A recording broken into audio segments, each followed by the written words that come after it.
नमस्कार बच्चों। आज हम फ्रिक्शन में अगला टॉपिक लेके आए हैं। बड़ा ही इंटरेस्टिंग सा इम्पॉर्टेंट टॉपिक होता है। जेई मेंस में बहुत ही सवाल पूछे जाते हैं इसमें। Blocks in contact on inclined plane, कि जब दो ब्लॉक्स इंक्लाइंड प्लेन में आपस में सटे हुए होते हैं, आपस में कांटेक्ट में होते हैं, तो उनकी एक्सेलरेशंस के बारे में न्यूमेरिकल पूछा जाता है कि उनकी एक्सेलरेशंस को कैसे सॉल्व किया जाए। अगर आप मेरे चैनल पे फर्स्ट टाइम विजिट किए हैं तो प्लीज़ मेरे चैनल को सब्सक्राइब करिएगा, लाइक करिए, कमेंट सेक्शन में मेरे को बताइएगा कि आपको मेरे लेक्चर्स, मेरे कंटेंट कैसा लगता है। चलिए स्टार्ट करते हैं। पहले मैं आपको थोड़ा सा एक आइडिया दे देता हूं सो दैट कि डेरिवेशन सॉल्व ना करने के बजाय आपको रिजल्ट बता रहा हूं, सो दैट कि एग्जाम में आप एकदम पॉइंट पे आके न्यूमेरिकल को एग्जैक्टली सॉल्व कर सकें।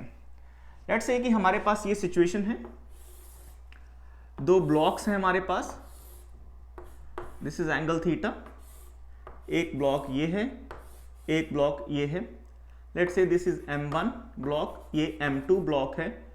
यहां पर जो कॉफिशिएंट ऑफ फ्रिक्शन है दैट इज μ1, यहां पर जो कॉफिशिएंट ऑफ फ्रिक्शन है दैट इज μ2। दोनों ब्लॉक्स आपस में सटे हुए हैं। सवाल पूछा जाता है कि क्या ये ब्लॉक अलग अलग एक्सेलरेशन से डाउनवर्ड आएंगे या फिर सेम ही एक्सेलरेशन से दोनों नीचे की तरफ आएंगे। तो आप इस तरह की सिचुएशन का रिजल्ट याद रखिएगा। इन दोनों के बीच लेट से जो नॉर्मल रिएक्शन है वो n है। मैं आपको रिजल्ट बता रहा हूं। इसका रिजल्ट क्या कहता है कि अगर μ1, हमेशा याद रखना ऊपर वाला ब्लॉक जो होगा उसका कोएफिशिएंट ऑफ फ्रिक्शन मैं μ1 लिख रहा हूं। अगर μ1 की वैल्यू ज्यादा है μ2 से तो फ्रिक्शन ज्यादा होगा, फ्रिक्शन ज्यादा होगा तो ये धीरे धीरे चलेगा। देन एक्सेलरेशन जो होगी, एक्सेलरेशन जो होगी वो क्या होगी, कम होगी, इस तरह से। इसका मतलब ये होगा ये दोनों अलग अलग एक्सेलरेशन से डाउन द इंक्लाइन आएंगे। जब ये दोनों अलग अलग एक्सेलरेशन से डाउन द इंक्लाइन आएंगे तो इसका मतलब ये होगा कि दोनों आपस में कांटेक्ट में नहीं रहेंगे। दोनों आपस में कांटेक्ट में नहीं रहेंगे, इस बात का फिजिक्स में मीनिंग निकलता है कि दोनों के बीच जो नॉर्मल रिएक्शन का वैल्यू है वो जीरो हो जाएगा। सो नॉर्मल रिएक्शन इस सिचुएशन में क्या हो जाएगा, जीरो हो जाएगा। बात याद रखना, ये रिजल्ट हो गया हमारे पास, ठीक है। तो इन this situation both the blocks move separately. So in this condition both the blocks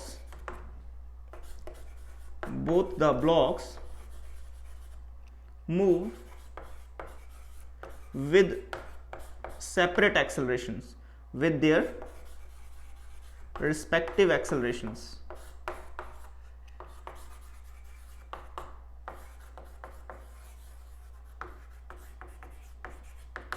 okay, दोनों की एक्सेलरेशन अलग अलग होगी, A1 A2। इसकी एक्सेलरेशन A1 होगी, इसकी एक्सेलरेशन A2 होगी। ओके, दूसरा सिचुएशन क्या कहता है, इसका इन्वर्स हो गया कि अगर μ1 जो है वो लेस देन हो गया है μ2 के, ऐसी सिचुएशन में क्या होगा, कोएफिशिएंट ऑफ फ्रिक्शन कम है तो इसका मतलब यहां पर इसका फ्रिक्शन भी कम होगा, इसका फ्रिक्शन ज्यादा होगा। ज्यादा फ्रिक्शन होने के कारण ये धीरे चलेगा, इसका एक्सेलरेशन कम हो जाएगा और इसका एक्सेलरेशन ज्यादा होगा। फिर से सुनिए, कोएफिशिएंट ऑफ फ्रिक्शन क्या है, कम है, μ1 कम है तो फ्रिक्शन भी कम होगा। यहां पर फ्रिक्शन कम लग रहा है मतलब ये ज्यादा तेजी से चल रहा है। कोएफिशिएंट ऑफ फ्रिक्शन ज्यादा है मतलब यहां पर फ्रिक्शन ज्यादा है, फ्रिक्शन ज्यादा है मतलब ब्लॉक धीरे धीरे चल रहा है। सो इसका एक्सेलरेशन कम होगा, इसका एक्सेलरेशन ज्यादा होगा। तो ज्यादा एक्सेलरेशन किसका है, इसका A1।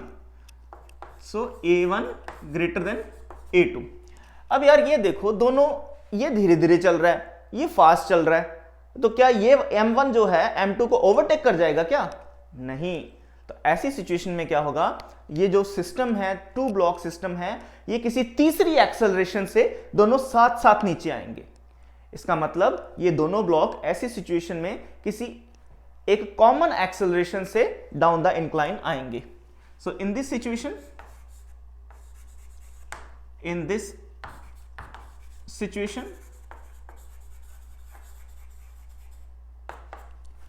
both the blocks move with common acceleration,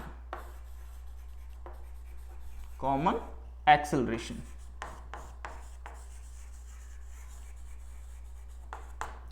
तो जब कॉमन एक्सेलरेशन लेना है तो हम फिर क्या करेंगे, हम इन दोनों ब्लॉक्स को एक ही सिस्टम कंसीडर करेंगे इस तरह से m1 m2। तो अब हम कहेंगे कि अब एक ही सिस्टम है तो इस सिस्टम का मास कितना हो गया, m1 plus m2। Downward direction में क्या लिखा जाएगा फिर, अलोंग द इंक्लाइन आप लिखोगे m1 plus m2 g sine of theta, इस तरह से। ये किसी एक कॉमन एक्सेलरेशन से डाउनवर्ड डायरेक्शन में आ रहे हैं।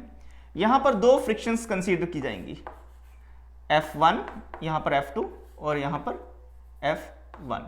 दो फ्रिक्शंस लग रही हैं सिस्टम पे, इस ब्लॉक के कारण F2, इस ब्लॉक के कारण F1। तो क्या लिखेंगे, नेट फोर्स होगा this force minus frictions is equal to mass into acceleration. So कैसी इक्वेशन लिखी जाएगी यहां पर, m1 plus m2 g sine of theta negative F1 plus F2, ये होगा नेट फोर्स इस सिस्टम पे, equals to mass of the system m1 plus m2 and acceleration of the system. ये जो जिस एक्सेलरेशन से ये दोनों नीचे आएंगे। सो एग्जाम में बैठ के आपको अगर ये बातें पता हो, ये दोनों पॉइंट्स पता हो A और B, तो एक लंबी डेरिवेशन या फिर इनकरेक्ट ऑप्शन आने के चांसेस कम हो जाएंगे, क्योंकि आपको ऑप्शंस में गारंटी है कि आपको A1 भी ऑप्शन दिखेगा, वहां पर A2 भी ऑप्शन दिखेगा और एक कॉमन एक्सेलरेशन भी आपको ऑप्शन दिख रहा होगा। जो बच्चे इस तरह की अप्रोच से, जिनको ये नहीं पता, वो क्या करेगा, इसकी एफवीडी बनाएगा, A2 एक्सेलरेशन निकाल के बोलेगा मेरा आंसर करेक्ट है। कुछ बच्चे इसकी एफवीडी बनाएंगे, A1 एक्सेलरेशन निकालेंगे, बोलेंगे मेरा भी आंसर करेक्ट आ गया भाई, मैच हो गया, है ना। तो सही क्या होगा वो कौन डिसाइड कर रहा है, कोएफिशिएंट ऑफ फ्रिक्शन डिसाइड कर रहे हैं। क्लियर होगी बात। चलिए सवाल देखते हैं, इस पे सवाल कैसे दें।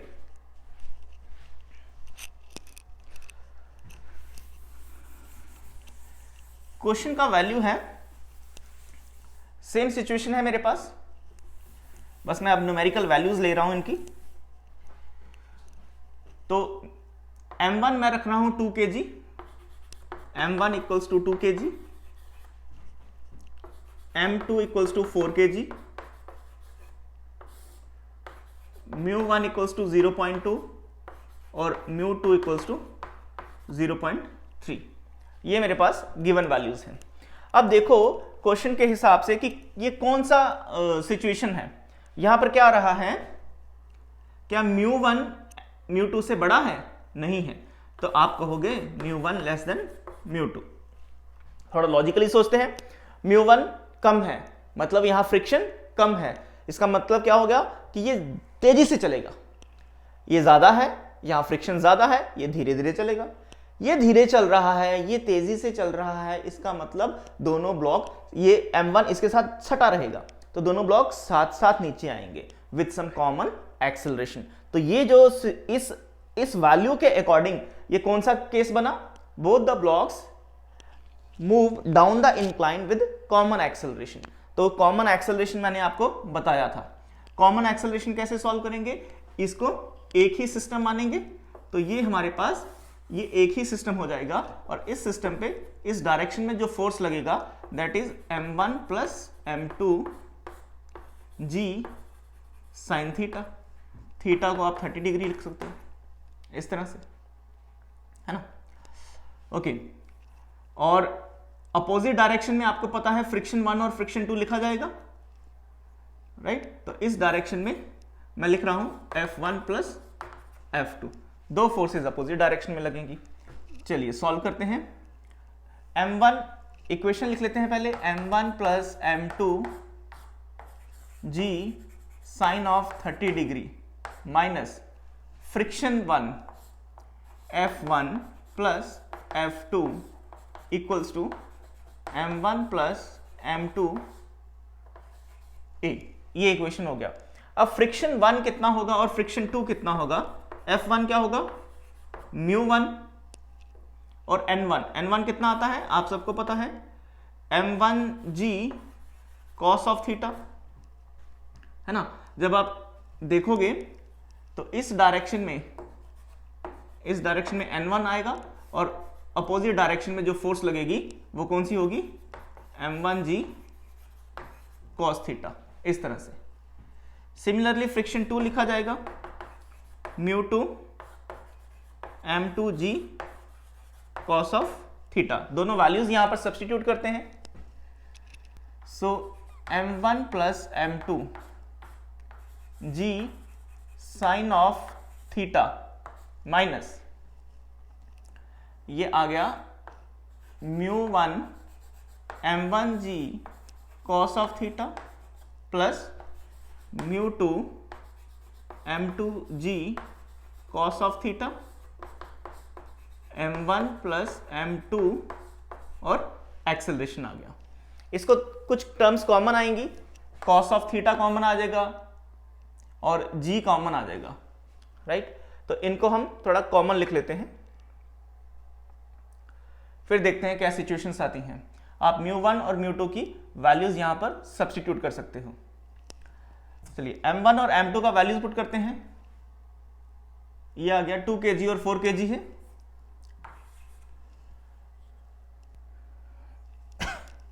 2 kg plus 4g sine of 30 degree minus μ1 का वैल्यू है 0.2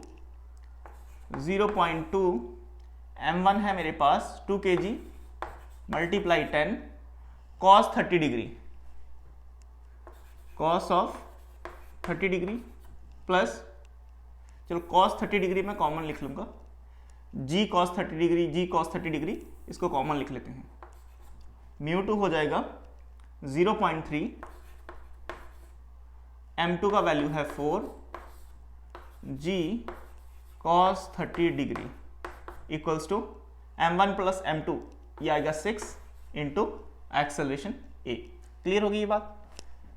6g साइन थीटा, 6 10 1/2 माइनस, इसको सॉल्व करिए, ये कितना हो जाएगा 4/10 प्लस, चलो ऐसा लिख लेते हैं 0.4, g का वैल्यू है 10 और cos 30 कितना होगा √3/2 इज इक्वल टू 6a। इसको सॉल्व करेंगे 30 minus 1.6 into 10 √3/2 is equal to 6a। ये डेसिमल है और 10 है, ये आपस में कैंसिल हो जाएंगे, 30 negative, it's comes out to be 16 multiply √3/2 is equal to 6a। ये 2 और 16 यहाँ 8 बचेगा, 30 माइनस 8√3, सो ये आपके पास आंसर आ सकता है। आप इसको फर्दर सॉल्व करके एक्सेलरेशन की वैल्यू को कैलकुलेट कर सकते हैं। तो ये एक आसान सवाल था, एच.सी. वर्मा का ये एक सवाल है, उसमें 2 पार्ट दिए गए हैं उस न्यूमेरिकल में। आई थिंक कि ये क्वेश्चन नंबर 19 होगा, नहीं 19 नहीं है। इसमें एक्सेलरेशन हमें केस के अकॉर्डिंग ये कॉमन एक्सेलरेशन आ गया। अब क्या कहता है कि अगर, अब मैं आप पे छोड़ रहा हूं ये दूसरा केस जो है कि इनको एक्सचेंज कर दो पार्ट बी में, μ2 की वैल्यू लिखो 0.2 और μ1 की वैल्यू लिखो 0.3।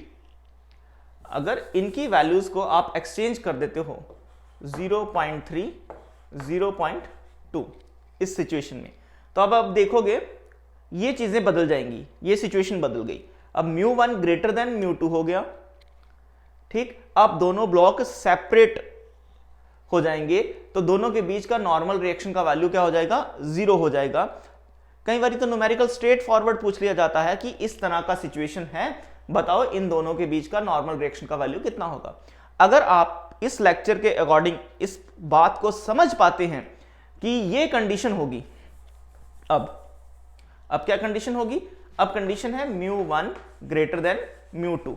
अब ये कंडीशन है, और ये कंडीशन क्या कहती है, ये कंडीशन कहती है कि कॉफिशिएंट ऑफ फ्रिक्शन ज्यादा है मतलब फ्रिक्शन ज्यादा है, फ्रिक्शन ज्यादा है मतलब क्या होगा, ये ब्लॉक धीरे धीरे नीचे आएगा।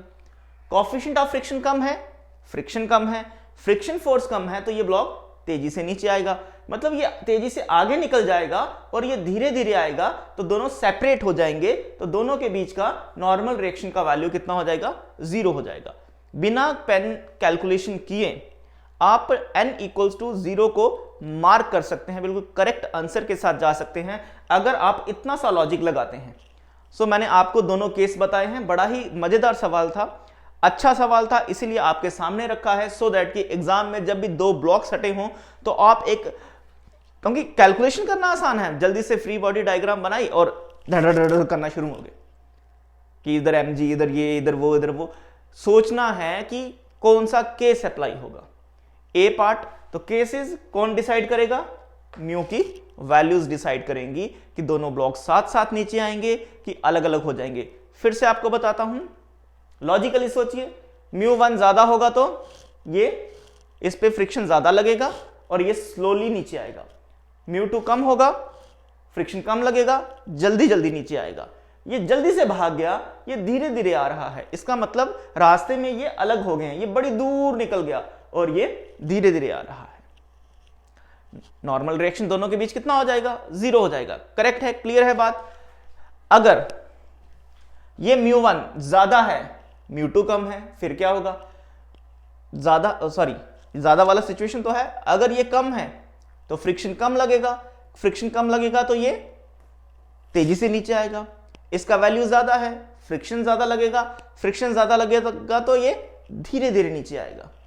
ये धीरे नीचे आएगा, ये ज्यादा तेजी से नीचे आएगा। कुछ बच्चे यहां तक कंक्लूड कर लेते हैं, लेकिन उसके बाद भी जब आप इसका अलग से और इसका अलग से एफबीडी बना के सिचुएशन को सॉल्व करेंगे तो आपको बड़े प्यारे से आंसर मिल जाएंगे।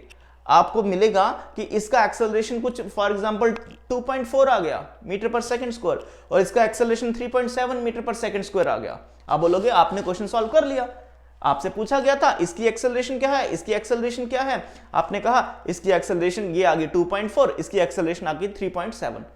वो भी ऑप्शन आपको दिखाई देंगे, आप टिक कर जाओगे। भाई साहब लॉजिकली सोचो, इसकी एक्सेलरेशन कम है, ये धीरे धीरे चलेगा, इसकी एक्सेलरेशन ज्यादा है, ये तेजी से कैसे भाग जाएगा। ये वाला ब्लॉक m1 m2 के आगे तो कभी जा नहीं पाएगा। इसका मतलब क्या है, फिर कुछ बच्चे ये बोलेंगे कि अगर ये 2.4 से नीचे जा रहा है, इसकी एक्सेलरेशन ज्यादा है, ये वाला ब्लॉक इसको तो जाने नहीं दे रहा आगे, तो ये भी 2.4 से चलेगा। कुछ ऐसे भी सोचेंगे कि अगर ये 2.4 से जाएगा तो ये भी फिर 2.4 से ही जाना चाहिए, क्योंकि m2 ने m1 के रास्ते को रोक के रखा हुआ है।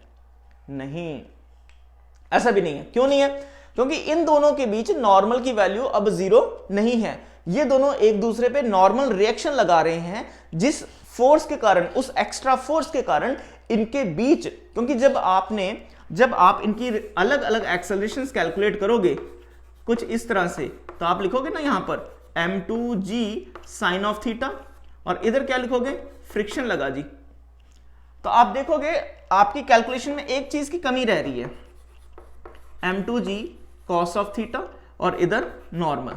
क्या कमी रह रही है, जब ये दोनों साथ साथ आएंगे तो m1 m2 पे नॉर्मल रिएक्शन लगाएगा, बट आपकी कैलकुलेशन में तो वो नॉर्मल यहां दिख नहीं रहा है ना। यहां पर एक नॉर्मल रिएक्शन लगेगा ना, ये देखो यहां पर ऐसे, तो इस नॉर्मल रिएक्शन के कारण, इस नॉर्मल रिएक्शन के कारण जो आपने एक्सेलरेशन इसकी अलग से निकाल रहे थे उसकी वैल्यू वो नहीं आनी चाहिए। अब ये साथ साथ आएंगे तो इस तरह से कॉमन एक्सेलरेशन कुछ अलग आएगी, तीसरी वैल्यू आएगी। क्लियर है बात।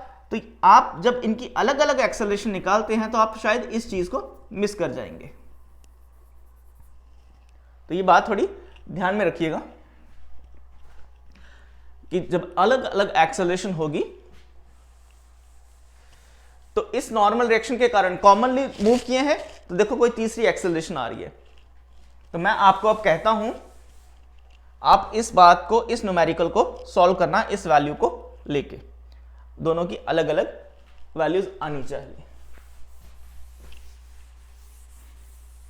ठीक है, चलो एक सॉल्व करके मैं दिखा देता हूं कि क्या वैल्यू आएगी ना। इतनी बात तो क्लियर है इसका कॉफिशिएंट ऑफ फ्रिक्शन ज्यादा है, ये धीरे चलेगा है ना, और ये फास्ट चलेगा। चलो M2 के लिए, और दोनों अलग अलग चलेंगे। जब अलग अलग चल रहे हैं तो इस पे फोर्स लगेगा M2G साइन ऑफ 30 डिग्री, और इधर फ्रिक्शन लगेगा F2, यहां पर M2G कॉस ऑफ 30 डिग्री, और इधर लगा नॉर्मल, ये है 30 डिग्री। क्लियर होगी बात?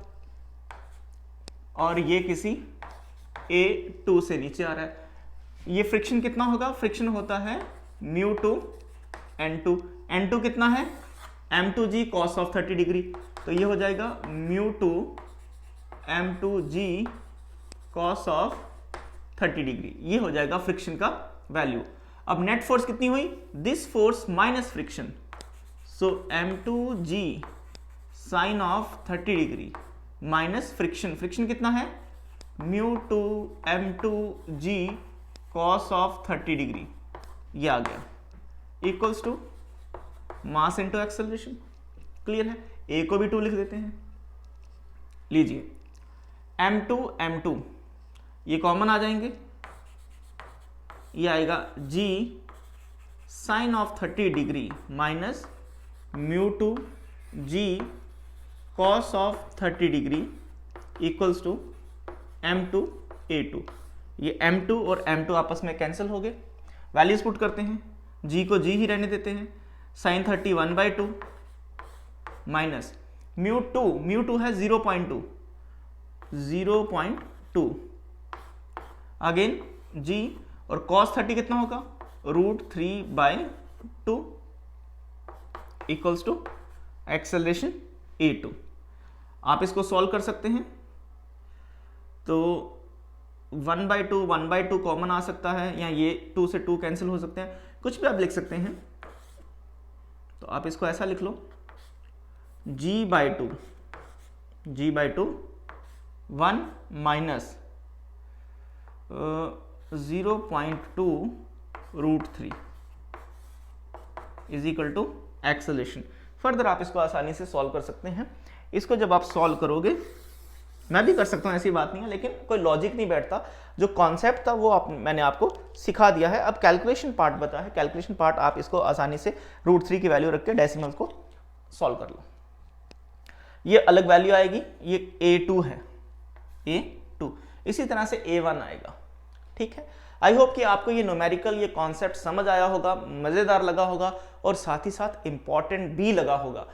ध्यान रखिएगा इस कॉन्सेप्ट को, एग्जाम में जो भी टेस्ट सीरीज होती हैं उनमें ये सवाल खटक जाएगा, तो उस टाइम आपको ये लेक्चर, ये कॉन्सेप्ट याद रहना चाहिए, सो दैट कि आपके वो 4 नंबर वेस्ट ना जाए।